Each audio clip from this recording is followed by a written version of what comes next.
Hello, I'm Claudia Orengo from heartmade.es, and in this Tuesday tip, I want to share with you how you can vectorize even faster your illustrations with Adobe Illustrator.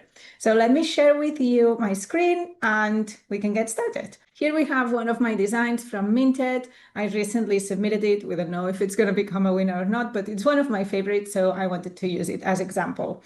Usually, these type of illustrations, I draw them in Procreate, and I know many of you use Procreate as well, so that's why I thought this could be a very helpful design tip for you.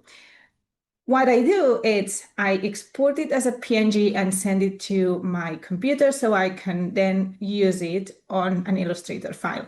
And I tend to like to transfer it into a vector so that I can move things around and maybe change things, change the color quickly. I find it much useful for it to be in vector. But one thing I want is to keep this like texture, the rough edges of this brush. And because I always use, or not always, but I tend to use the same brushes, I have created a system that transfers this into vector way faster. So I'm going to teach you how to do this. All you have to do first is select your image, and then on your top panel, you should see image trace.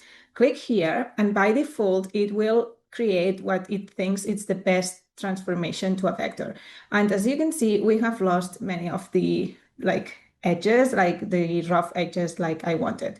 So now with this selected, I'm going to click this icon here, open it, and start modifying all these settings until I start getting these rough edges. Let's say this is how I like it. Once I like it, before expanding it and accepting it, here's the tip.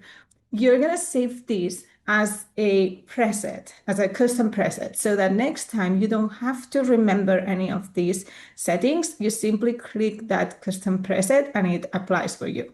So in order to save it as a preset, you want to come here to manage presets and then save as new preset. You can name it whatever you want. So I'm gonna name it Procreate. I think it's the dry brush, the one I use, Procreate dry brush, and click OK. So now this is saved here, right? And all of these are the regular ones, the default one, and these are my custom ones. So let's go back, delete this, and bring back the image. So here I have the image again, and instead of clicking image trace, I'm going to come to the little arrow and select Procreate Dry Brush. Then directly it applies for me the exact settings that I wanted, and I can expand and move on with my design. So hopefully you find this useful and you start implementing it. I love using custom presets because remembering all these settings, it's a nightmare. So definitely a time saver. All right, I'll see you soon in another Tuesday tip tutorial. Bye.